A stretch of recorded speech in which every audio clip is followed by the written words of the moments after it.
How's it going, everybody? It's Riley's Redzone here, bringing back the Redzone Review podcast. I kind of started it a few years ago and got some episodes on the YouTube channel live streaming. I did one audio one last year, but I'm attempting here to bring it back on the YouTube and on both the podcasting services also. So your Apple, your Spotify, any other podcasting service, it is available there too if you would prefer the audio edition. I will say this week we've got some graphics and stuff that I would recommend the video version, but if you're just chilling and you need something to listen to, hopefully the Red Zone Review podcast can be that for you. So the Red Zone Review podcast here is where I'm just going to talk about football primarily. I might eventually expand it to other sports, but basically I just have topics that have happened, in this case, in the past week or so, and I'm going to give my take on them today, basically, where do I stand on these topics. And we have a lot of interesting ones to talk about. We're going to talk about some recent injury news, just some kind of basic NFL news to start with, some injuries, some retirements. We have some contract holdout situations. Then we're going to hit our main headlines of today's video / audio podcast, which is going to be Julio Jones signing with the Buccaneers. I'm going to talk a bit about Jimmy Garoppolo. Could he be traded? They just said it's Trey Lance's team now. We also need to discuss the Kyler extension. That was a pretty big thing in the news this week.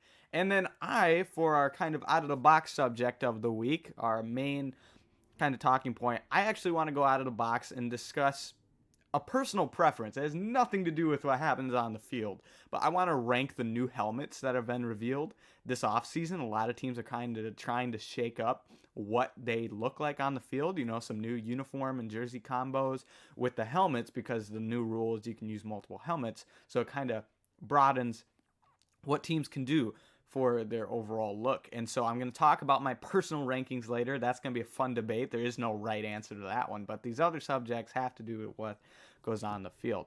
So I think first let's talk about two big injury news this week. There's been quite a few of kind of lower end players, but two subjects I quick want to hit on are first that Justin Ross, an undrafted receiver for the Chiefs, is out for the season. I think he was a player a lot of people liked coming into the draft. Unfortunately, he fell due to injury, and unfortunately, he won't be playing a snap this season. A lot of people were expecting even a chance for him, at least from the outside. Maybe he'd have a shot to make the team, but he won't, unfortunately, have a chance this year. But hopefully, he can recover well and bounce back for next year. And I also want to discuss quick, we really are going to be hoping here that John Mechie from the Houston Texans is all right.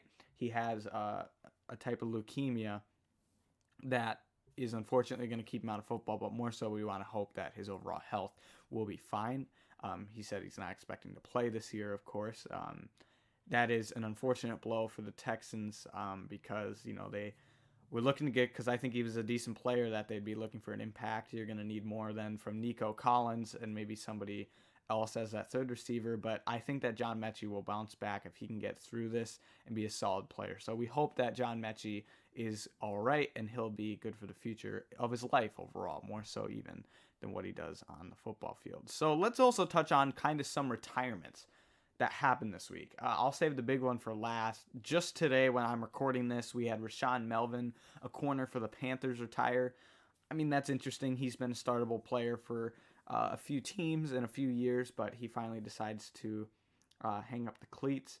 We had Buster Screen from the Titans, kind of slipped off a bit over the last few years, I would say, but I have to say he's probably been one of the most underrated kind of slot corners in the league, as kind of just a guy that mixes in the rotation on slot and nickel for a number of years for multiple teams, whether it was on the Browns, the Jets, the Bears, and ending it with the Titans and the Niners. Kind of, I think that he is an underrated player that I don't know if they lose a ton this year overall, but as a career, that's quite a player to leave. Denzel Good is quite an impactful retirement for the Las Vegas Raiders. Startable lineman. I think he would have been starting on their team. They're going to have to likely force somebody in there. I think to play right guard is where specifically they'll need kind of a replacement. And so that hurts their O-line. They already do not have a great offensive line, and that just hurts them even further. And perhaps the biggest retirement this week is Chris Carson. I was honestly expecting it for fantasy rankings. I I kind of thought that you can't even count him in the running. If he was healthy, I think he'd be the starting running back of this team. But I think for the Seahawks, they're going to roll with Penny and Walker for the year. I do think Penny will have the backfield to himself for a while, and then maybe in the middle of the year or so, you might see Walker start to get some touches. But that's a big one for Chris Carson to retire. I think he's been a solid player that unfortunately had this neck kind of long-term injury.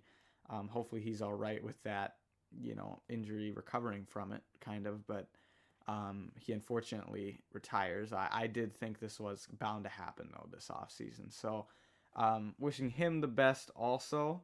So those are some retirements that happened this week. And kind of interesting that we had a number of players retire as training camp just starts to begin. I also wanted to wrap up kind of the quick news of the week for the holdouts. Two notable ones, and there might be more, but two I want to discuss quick, are Bears linebacker Roquan Smith deciding to hold out.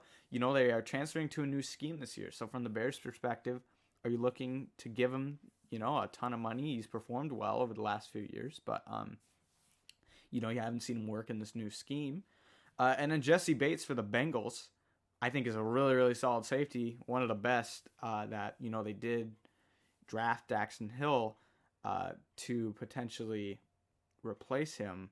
But I think that Jesse Bates is a solid player that I really think they should try to bring back if they can. But we'll see if they can get a deal done there. So let's transition to Julio Jones signs with the Buccaneers. This just broke last night. So Julio Jones is officially a Tampa Bay Buccaneer. This is just another weapon for Tom Brady. He's a masterclass recruiter, obviously, here. I think he's going to step in, honestly. I think he can be the wide receiver 3 right away. I know that people maybe thought this was because Chris Godwin's injury, but he's not even starting on the PUP right now. He's actually, I think, going to be able to maybe even have a shot at playing right away. But if he doesn't, then that's great because you can kind of have extra insurance. But I think it's very interesting because, they bring in Russell Gage. And he's been kind of an under-the-radar player over the last few years, even with Julio in Atlanta. And I thought we were finally going to maybe see a big breakout from Russell Gage having a top-tier quarterback. But I do think it will be a battle between Julio and Russell Gage for that 3 spot. Obviously, if Godwin's hurt, then one of them can be the 2. But I honestly right now think Julio beats Gage for that 3. I think he still has something left in the tank. He's not going to be prime Julio Jones, in the middle of the 2010s level, but I think that we can get more than what the Titans got from him last year. I know the injuries have always been a big thing too, but maybe in a little bit of a reduced role, he can, kind of not carry the load as much, so then he can play more games, which to me will be impactful because I think come like playoff time, this could be a really valuable piece for this team. So overall, I think from the Bucs perspective, it's a great signing. You don't have much to lose. From an overall team roster aspect, I will once again say I think it hurts Russell Gage. If you're looking from a fantasy perspective, I'll be interested to see where Julio, if he starts getting drafted, I think he could be valuable. I'm interested to see, though, whether he's going to play more of just kind of a wide receiver 3 standard role, or whether he's going to fill Antonio Brown's shoes, who is actually getting quite a bit of targets, but I think they're 2 different types of receivers. So I don't know if Julio is quite, we know that Brady kind of likes his fast slot receivers. I don't know if Julio can give you that at this point in his career. I think Russell Gage can. So I'll be interested in, for fantasy perspective also, will he be picked ahead or behind Russell Gage? It's really going to be interesting to see. I think it'll take some reps to really see where the team decides to go, but it kind of, in my opinion, hurts the breakout for Russell Gage. And from Julio's perspective, you got a chance to win a championship here. So I think it was a solid signing from his perspective too. Apparently the Packers were interested, but they seem to be always for almost every receiver out there on the market, but they just never get it. So I think that Julio to the Bucs is quite an impactful signing. That leaves OBJ out on the market now for kind of that top receiver that's available. So I'll be interested to see how this kind of affects things going forward a little bit. But overall, this is a pretty big signing for the Bucs. So let's jump back to another subject. Let's talk about Jimmy Garoppolo. Now, there's two things to kind of discuss with this. There's number one, the injury that happened. At some point, I think he chose to have surgery, which according to somebody I saw a quote yesterday, they think that Jimmy Garoppolo would have been traded right away if that surgery had not been done. And we have further confirmation with Kyle Shanahan confirming yesterday it's officially Trey Lance's team. It's Trey Lance. You can go full forward. Trey Lance is the quarterback for the San Francisco 49ers. And if we just touch on that for a minute, I think it's a good opportunity. I do think if the Niners were looking to already do that, and I know we're not in the inside, so I can't assume they would have been able to trade him before now. But I think if you could have been able to trade Jimmy Garoppolo at any point before right now, I think that really would have been, I think, a much better choice because now it's too late to get value. We just saw Baker Mayfield go for a conditional fifth to the Panthers. And now I know two things. Salary, that's a big deal. I mean, there's a decent amount of salary to Jimmy Garoppolo. He's not a top tier paid quarterback, but there's something you might have to pay. We saw the Browns have to pay almost all of Baker Mayfield's salary, to trade him to the Panthers for, once again, a 5th round pick, which is just crazy. And it comes down to this. I know that on paper you can easily make a case that Jimmy Garoppolo might be a better quarterback than Baker Mayfield. But the thing is with the age too, and this injury, you are not getting more than a 5th then, I don't think, for Garoppolo. Unless a team gets desperate. I always come back to this. As a Vikings fan, as somebody who grew up watching that team, I still can remember the day when Teddy Bridgewater got hurt. This was now, what are we talking here, 6 years ago? And he gets injured, and he's out for the season. And we say, what are we going to do? And then I go out of town for a wedding. And I literally check in the morning, having breakfast, and I see that they've traded for Sam Bradford. And I thought, okay. They brought in somebody to replace it. People were talking about maybe even Mark Sanchez, like a lower level guy, just to get somebody in there. But they traded a 1st round pick for Sam Bradford. Let's remember that now. They traded a 1st round pick for Sam Bradford, who the Eagles drafted the replacement for that season, Carson Wentz. A team can get desperate later and later into the season. So this is where, unfortunately, for them to get a higher value, something bad would have to happen to another player or team. Because you look at it from perspective, like with the Browns and Baker Mayfield. It seems like your best bet to have traded him would have been at the draft. Trade him then while the picks are there. Because if you trade him for a draft pick now, those picks are not as valuable now as they will be in, like 7 months. So the thing with this is it's almost too late to get anything of value, but there's two sides to this. Either if you keep waiting, this value is only going to go further and further and further and further down. Or, see, this is where it gets interesting though. They've moved on. It feels like they have fully moved on and they don't even want him to be on this team. Because otherwise, I would say this. They have until the trade deadline. You would think, it's not a guarantee, but you would think, unfortunately, that a quarterback injury is bound to occur in the first 7-8 weeks of NFL football. I mean, it just is. There's even a chance something happens in the preseason. But then you look at this. a lot of teams, honestly, first of all, nobody needs a Jimmy Garoppolo to start right now, besides a few teams I'll mention, but like, nobody is desperate that badly for a quarterback at the moment. And honestly, we know they're not that desperate also because Baker and Garoppolo have been on the market for months.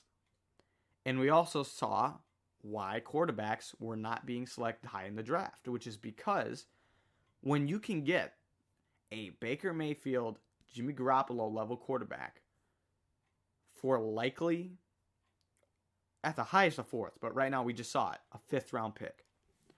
And you're going to pick some guys that honestly their ceiling is maybe Jimmy Garoppolo or lower. Then why would you send the pick on that when you know you can get a value like this? But that proves again why nobody's biting at it, because they know it's such a low value that they can do this at any time. There's no rush to go out and get Jimmy Garoppolo if you are a team. We even saw this week, like at the end of last week, really. I didn't quite include it in the stories. The Browns just signed Josh Rosen. I know that doesn't really mean much, but they're dismissing a chance for Jimmy Garoppolo. They signed Jacoby Brissett. If you take a look at the teams in the league, I would personally say a large majority of them feel comfortable with their quarterback and their backup quarterback. I think there are a lot of teams that if a player got hurt at that quarterback position, I believe they would just go to their backup quarterback. They would not feel the need to just go ahead and waste a pick. And even though Jimmy Garoppolo is better than, you look at, let's just look at some teams, because this is what podcasting is about. You just got to flow with it. If I'm looking at, we could even go through every single team in the league here. I kind of want to talk about the suitors first. But, for example, let's take a look at the AFC East. If Josh Allen gets hurt, they have Case Keenum. Honestly, I think they'd be fine with rolling with Case Keenum. As a backup quarterback, they'd be good with that. Tua gets hurt, they already have Teddy. Knowing Bill Belichick, if Mac, for whatever reason, got hurt, they have Brian Hoyer. They also picked Bailey Zapp. I think Joe Flacco could start as a backup. You look even, for example, some of the teams that I think have a weak backup quarterback have a star starting, and so you're not going to trade for him ahead of time. It would take an injury. Like if you look at the AFC North, Tyler Huntley is a solid backup for Lamar. Jacoby Brissett, to me, is a great backup and probably will start if Deshaun is suspended. Steelers have 2 QBs, maybe even 3 with Mason Rudolph. I think the Bengals could be a good backup spot for him. But then again, that takes a Joe Burrow injury. I think the Texans could be a good replacement, but the thing is, too, I'm kind of bouncing all over. Jimmy Garoppolo, when I mentioned a team being desperate, it takes a team that wants to contend also. This is where I'm also talking about when a team's content with their backup quarterback. It's first of all whether they have a good enough player, but also whether if a player got hurt, and let's say they're 2-6, or even 2-4 or something at the time, and they're not thinking we have a chance to make the playoffs, why are you going to go out and trade for Jimmy Garoppolo? Just to maybe salvage a few wins and end up at your 7-10 level of a record. So for Jimmy's sake, he's going to want to be a starter somewhere. And I honestly don't think that many opportunities are available unless an injury occurs. And once again, for a team to trade for that, it's going to take a starter getting hurt and also a team that's good enough and desperate enough that if something happened, they would be willing to mortgage and kind of get rid of a draft pick to keep the season alive. So far, through the list, the only team I would say so far out of the first 8 is the Bengals as a backup player. And so if for that reason, you're not going to be trading for him before something would happen. So I'm throwing that out there. We look at the AFC South. I honestly, the Texans could use a better backup than Kyle Allen. They're not going to be competitive this year, I don't think. Maybe. I like Davis Mills as just an underrated player, but if he got hurt, I don't think they'd be salvaging, draft picks. They're looking to rebuild. Colts just signed Nick Foles. The Jags, maybe, but once again, I don't think they're going to be super competitive. Titans, like maybe, but I like Malik Willis as a future player. I know they maybe wouldn't want to start him right away, but I think they'd be fine doing that.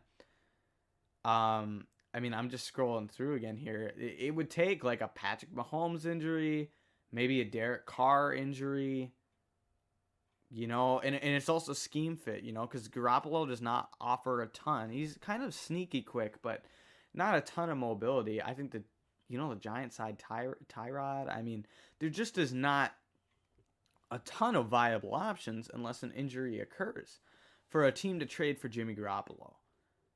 So, I mean, let's even talk about teams. I wrote down 4 before this podcast. And this was kind of before I had to start right now. For example, the Bengals could be good if Joe Burrow gets hurt. But for now, let's ignore any injuries that happen, because hypothetically, that could be a really good spot. The 4 teams I'm throwing out there, unfortunately, I think the best fit for him is a division rival. I don't think that the Niners would be willing to trade Jimmy Garoppolo to the Seattle Seahawks. I don't think so. Although I think the Seattle Seahawks would be the best spot for him, especially with how cheap he would be with the draft pick. I think they're just going to roll with Drew Lock or Geno Smith. I think they'll start with Geno and eventually go to Drew Lock. I really don't think they're going to be that desperate. And also, I don't think the Niners are going to trade for him. Now, if they cut him, yeah, this is a whole different ballgame. I mean, he'll sign there. I think the only other spot I could maybe see him being a starter right away is either Atlanta, but I think they're going to just stick with Mariota and Ritter. Cleveland, which once again, they just signed Josh Rosen, and they're denying it. The Giants are kind of out there, but I think I like Tyrod as a backup. So, honestly, Jimmy Garoppolo has been given the short end of the stick here. I really think that he got unlucky, because I think he's a good enough starter. I think he's a top, for sure, top 25, maybe top 20 borderline quarterback. I mean, maybe not that far, but, give or take. I should say this. I wouldn't pick him in the top 20 quarterbacks to start my franchise with right now, but of players that are currently at their current ranking, I would probably say he's a borderline top 20. I mean, let me just count this here, 9, 12. I'm going off some rankings. I'm saying he's probably a top 18 guy, honestly, as a game manager. He's going to do almost the same thing in the right system as a Ryan Tannehill, as not quite a Kirk Cousins to me, but maybe.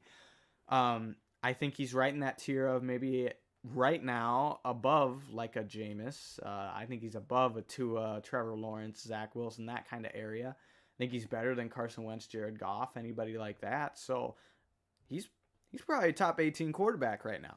But nobody's going to trade for him because of how much it costs salary-wise. The draft pick doesn't mean anything, but for that reason, it would have to be in contender. I really think it's going to take an injury, and I don't want that to happen to somebody. So it's really just a bad situation all around, because I don't think anybody wins from this. So tough break overall for Jimmy G. I mean, it's just, I don't know where he's going to go. I have a feeling that it'll be another month's time, and hopefully I'll have done more of these podcasts, and I could probably do a subject on this every week, because I don't think a trade is going to happen for a while. So let's jump off of that and go to the Kyler Murray extension, perhaps the biggest news in the NFL this week. So the thing with this extension is there's kind of multiple aspects to it. There is the money involved in this extension. It's quite a bit of money. 5 years, $230.5 million. So I think if I remember correctly, the number then is $46 million a season. That is a lot of money for Kyler Murray. In my opinion, if you just go off of value, it is too much. But you had to give him an extension. I think that I probably have a very generic take on this situation compared to some of my other takes. I think a lot of people would agree that it's a little bit of an overpay, but I think it had to be done. I think there's a lot of people that maybe think just because it's an overpay means they shouldn't have done it. Tell me where you're going to find a better quarterback than Kyler Murray within the next 2 years, 3 years, even 4 years, unless you are literally so bad that you get a top 3 pick. And figuratively, if you have Kyler even for another year or two, I don't think you're ever going to be that bad with the rest of this roster. So you are not getting a better player than Kyler Murray. I do think that I've seen it all over the place. He's not the second best quarterback in football. He's not even a top 5 quarterback in football right now. But I think with the flashes we've seen, I'd say he's a top 10 right now. So you have to keep him around because, yeah, he maybe, in my opinion, has not lived up to a level of a number 1 pick yet. But I think that he's done enough to a reason to why you need to just keep him because you're not gonna get better. He's done exactly what I think you get from a number 1 pick. Like he hasn't lived up to a top value of a number 1 pick, but normally the number 1 player in a group is a safe option. There are a lot of times where the second or third pick in almost any sport will end up being better than the number 1 because the number 1 guy, you don't want to mess it up. And so you don't take as much of a chance. Now, in this situation, they got the best quarterback from that draft class, compared to what it was, like Daniel Jones. I think he's miles ahead of that. The Drew Lock, it's like from what they had to do that. They had to take the number 1. You're not going to get better than that right now. So to me, they had to pay the $46 million. I know it's expensive, but they had to do it. They have to keep him around. Now, I mean, on a different subject, this whole 4 hours of game film a week is an interesting part of this clause because it's kind of a meme now, but yeah, I mean, it's not good that you have to put in writing for your starting quarterback who you're going to be paying the second biggest contract, I believe, right now, that you have to put in writing that he studies game film. Yeah, that's not great. But, I mean, I guess you got to make sure he does. Like, I'll be interested if this carries over. I mean, I know Kyler historically has had more of kind of an impact on, I think he plays quite a bit of video games if you really want to go into that. But I think it's an interesting call because it kind of, goes with they're not fully giving him the respect and, they're not treating him as a professional quarterback. Because, I think that there's a lot of people that aren't even in the sport that probably, I'd say a large amount of number of people that even in that building or in the NFL that don't play a snap spend 4 hours a week watching game film. I think there are people outside of the NFL that spend 4 hours a week watching a game film. And now it isn't the same of watching for a specific opponent, but, there's even myself when I watch a player for the NFL draft, that's watching film of some type that is improving your knowledge of, even if it's not watching yourself. I think that Kyler, if you watch some other quarterbacks, could gain information. If you watch yourself, you can improve from what you're doing wrong. You can see what other quarterbacks are doing right. Or, what they want him to do is they want him to prepare for the next week's game. I think that is important that you need to do that. I know that sometimes, I think film works better for some people than others. When you have a player like Kyler or Lamar, and sometimes Patrick Mahomes, that can go out there and make it work with almost any situation, has that kind of natural playmaking instinct. Yeah, sometimes it doesn't come down to X's and O's as much. They're kind of a unicorn in that way. But I think that players that can combine that with the knowledge. Because in the end, if you have the knowledge of what's going on, you can do more by doing less, if that makes any sense. You don't need to use as much as your physical body, where he doesn't need to retire early. He doesn't need to kind of, just juke around and maybe, because non-contact injuries can happen all the time. And so I do think it's important that quarterbacks are able to escape and move the pocket. But if he wasn't as desperate to kind of make magic happen with nothing, there's a chance he might be able to be better in the long run and more sustainable as a player. And so I do think that the game film is important. But overall, so my final opinion on this is the Cardinals had to do it. They just did. You committed to Kyler. You're not going to get better than him anytime soon. So you're just going to ride out this window. And we'll see if in 5 years you give him another one, or whether, he was kind of a 10-year. I think he could end up being a 10, 12-year quarterback. That could happen, So I think that overall, this had to be done. It's not a great value, but it had to be done. So let's jump to our last subject of today's podcast. For an off season, we've just kind of had to hit some different topics. And this one is going to be totally subjective. This has nothing to do with what occurs on the field. This is totally off of personal preference. And we're going to get out of the box here, because it's time to rank this year's new helmet tier list. So, I've sorted the 12. I counted 12. I'm not counting the new Commanders helmet because they kind of had a rebrand anyways. I think it's like a fresh start. So, with that being said, this is my helmet tier list of the new 2022 helmets from the offseason. I was a bit surprised by the results, and I'm going to give the reasons why I think many of them are good and many of them are bad. This is just going to be a fun topic, and give me your opinions down below. I think this is going to be totally out of the box. There's different reasons why I like or dislike all of these. Now, there's a few categories that are being involved. I value this. I value the colors a lot.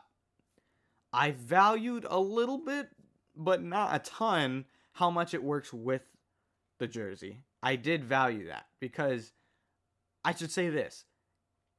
It was most of the time more so a positive, like if it really matches this jersey, it pushes that up. I didn't really give like a negative grade to many of these helmets just because it doesn't match the jersey.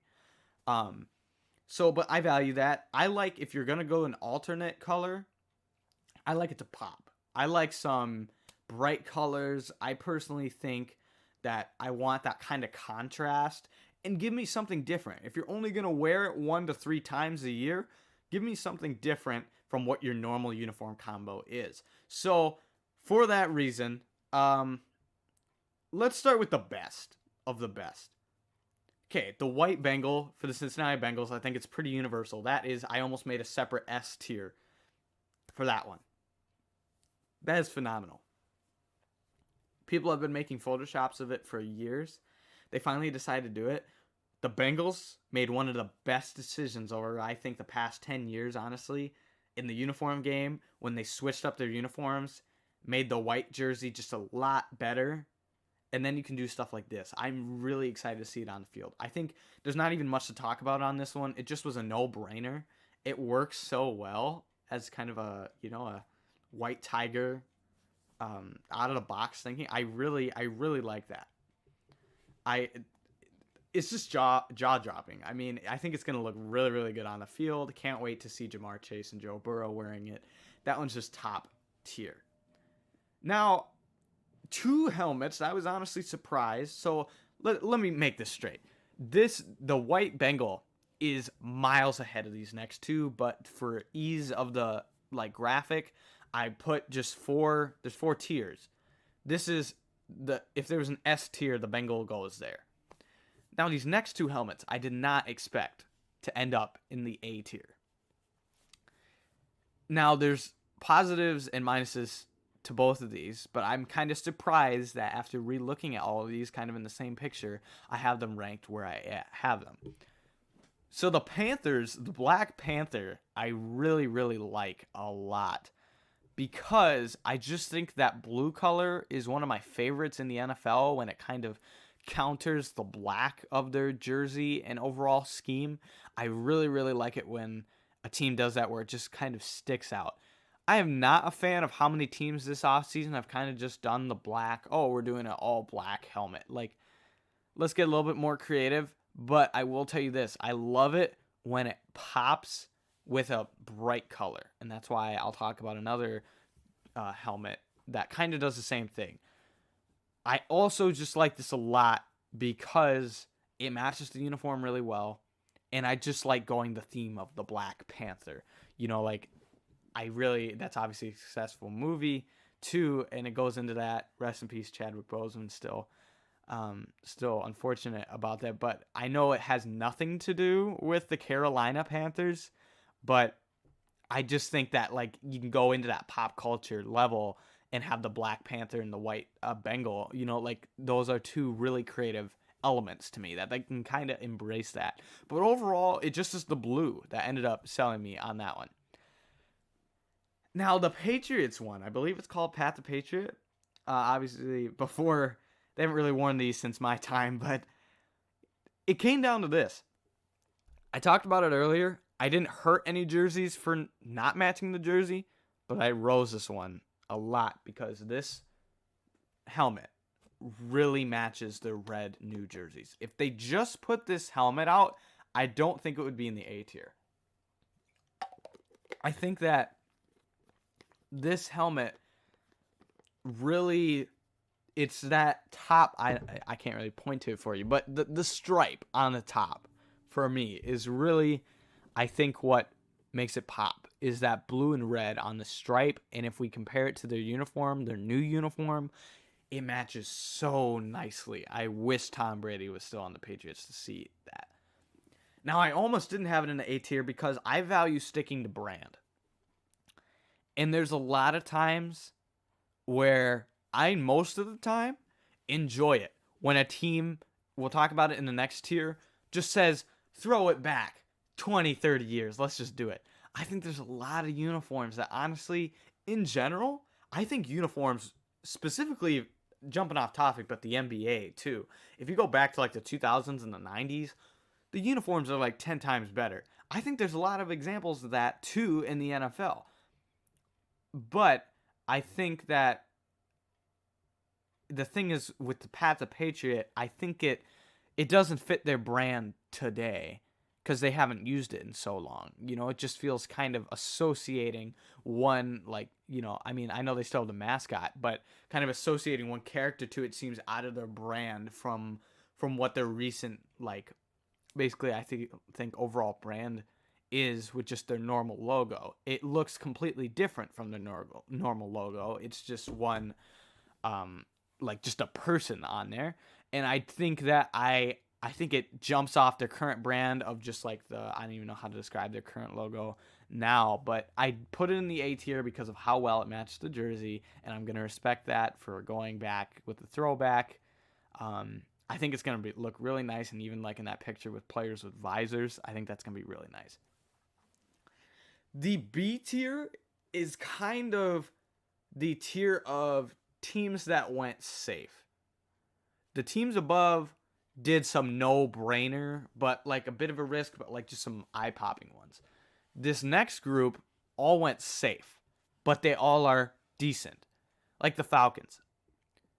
I like them going throwback. I don't think it's very flashy at all. It's not that top tier.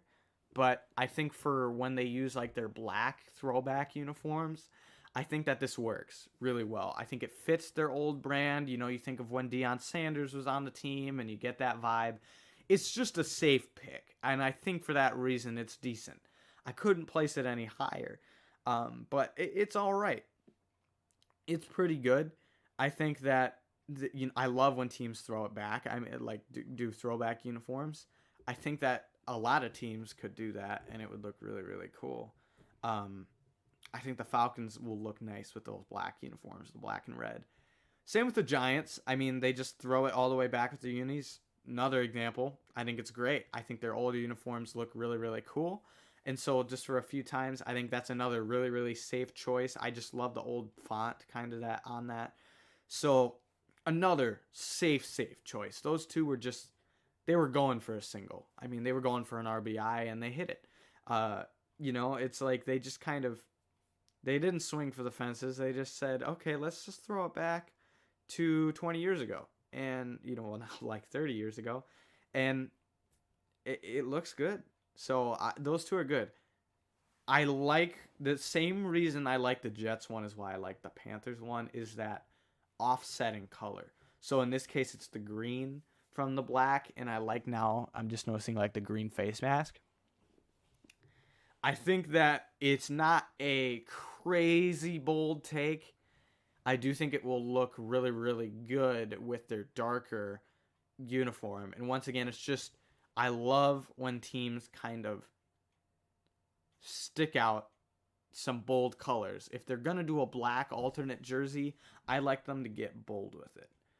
So the Jets kind of go halfway in between. It's not amazing, but it's pretty good. I think it'll be really nice if they ever have a primetime game to kind of have that green pop. But I think that's a pretty good helmet. The Texans helmet, if we jump to the C tier now, I almost put it in B. And I know I said I wouldn't mark it too much, but it just seems kind of, I don't know, it just seems a bit out of brand. Like I don't know what jersey. It's not that it looks bad with a jersey, so I'm not knocking it for that. It's just I don't know what jersey would be the best to put it with.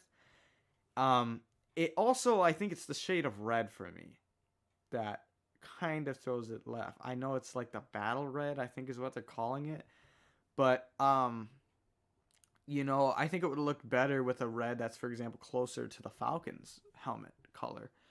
I just think it also just looks like a helmet that I could buy in a case like that I've probably seen online that's custom and not real.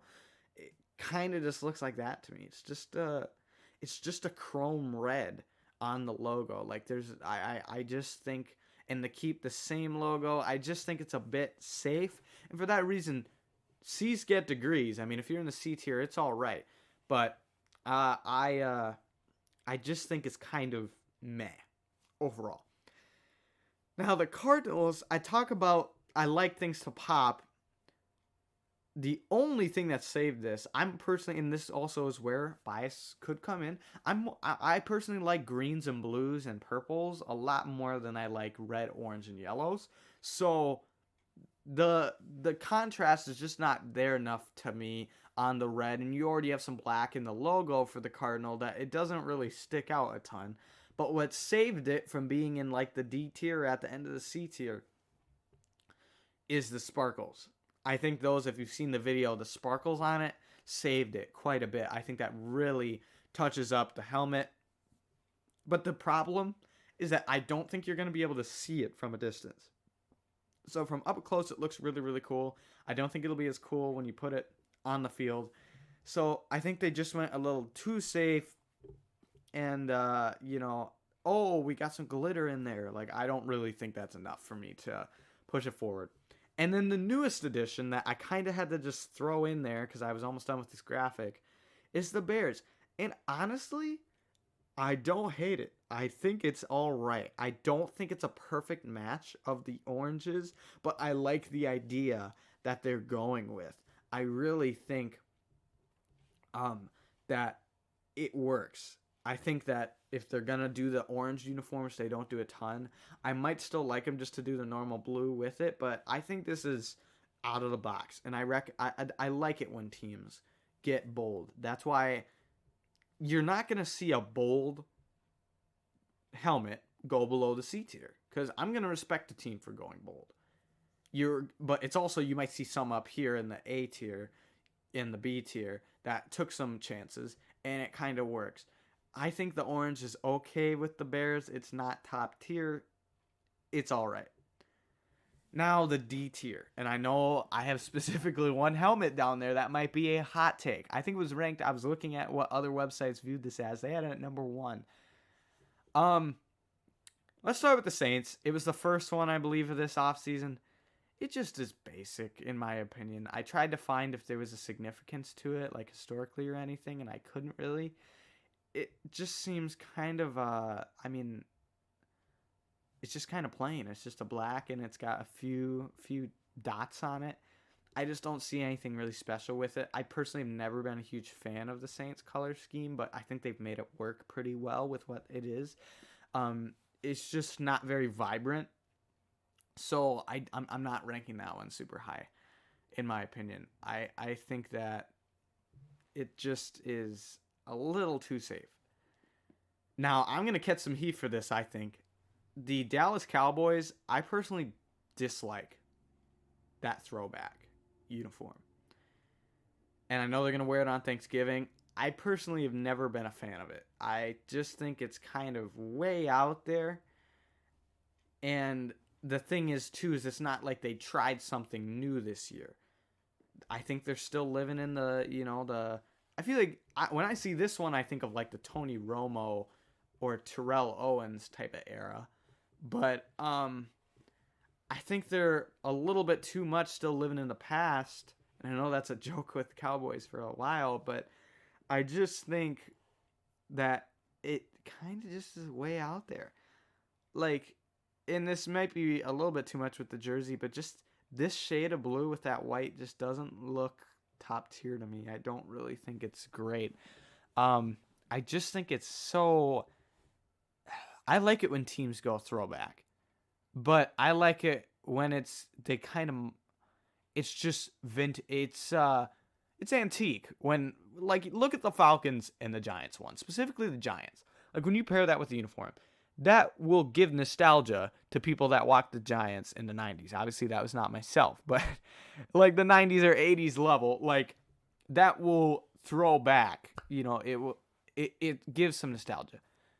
This one from the Cowboys just to me is way out of the box, and it's not a historical jersey that when I think about when they used to be good with, the whole Troy Aikman and Emmitt Smith, or even if you go back to Roger Staubach, like, I just don't associate this jersey with anything. So if you're going to go throwback, throw it, like 30, 40 years in the past, not like 10 years ago, where I honestly think some of the 2000s jerseys were not as good as some of the like 90s and 80s.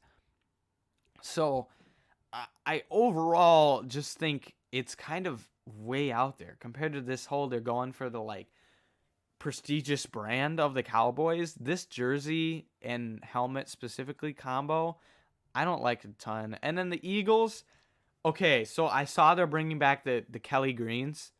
Those are A tier. Those are phenomenal. As I said earlier, I love green.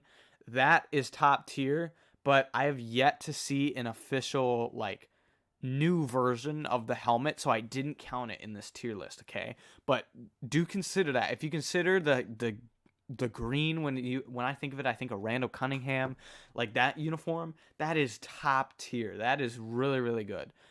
I would place that uniform and helmet combo like right after the white Bengal. That is phenomenal. The Kelly Green uniform, but this one, it's just plain. Like it's. I honestly saw it, and from this where I'm looking at it right now, it honestly looks like their normal helmet. Their green is already very, very dark. That's why I like it when they go with these throwback Kelly greens, because with this it just looks their normal helmet. I personally, I think it's them and the Saints that are the worst of this year, but at least the Saints added something to their helmet. The Eagles in this helmet, once again, I love the Kelly Green ones, but I've yet to see an official concept of that for this year because I'm only counting new helmets. I think that this is just, they literally just painted it black, and I know that that's a great song too, by the way, but But they literally just painted, like, they changed the dark green to a black, and it honestly looks the same. Like, it just looks the same. So I am not a huge fan of that one, but basically love the white Bengal. I think there's a lot of teams that are doing throwbacks that work. And then it just started getting unoriginal, where every team's saying, oh, we got to get a new helmet out there. So that's why I respect, like, once again, I talked about earlier, like, look at this Vikings helmet here. I think the Vikings could do a ton with some throwback stuff. I think the Rams have some really cool old jerseys. I think the Seahawks could have some great throwback stuff. I mean, even the Bucks to me could go back in time a bit, and that would be pretty cool. I'm looking what else quick just for some ideas. I mean, I think the Chargers could go back to that like LT type of era look, and I think they kind of did last year with their jerseys, but I just think there's a lot of potential for some teams to do some cool stuff that haven't yet, and I think they'll be better than some of these other teams that maybe just didn't get very bold. I like it when a team goes bold. So I think the Dolphins have some really cool throwbacks too. They could go with that. So that's my rankings of this year's new helmets. There might be more that come here, but it's been quite a bit for teams to announce new helmets. So thank you very much for listening to this episode of the Redzone Review Podcast. I'm happy for it to return now, and hopefully I'll be able to get out more of these. But I'm thinking I'm just going to kind of talk about the news and throw in one subject that's going to be more open concept and kind of just have a discussion about it. So thank you very much for either watching or listening. It can be found once again on the YouTube, Riley's Red Zone, or it will be published to Spotify, Apple, or your favorite other podcasting service. So thank you very much for listening or watching, and I will see you, or you'll hear from me, in the next one.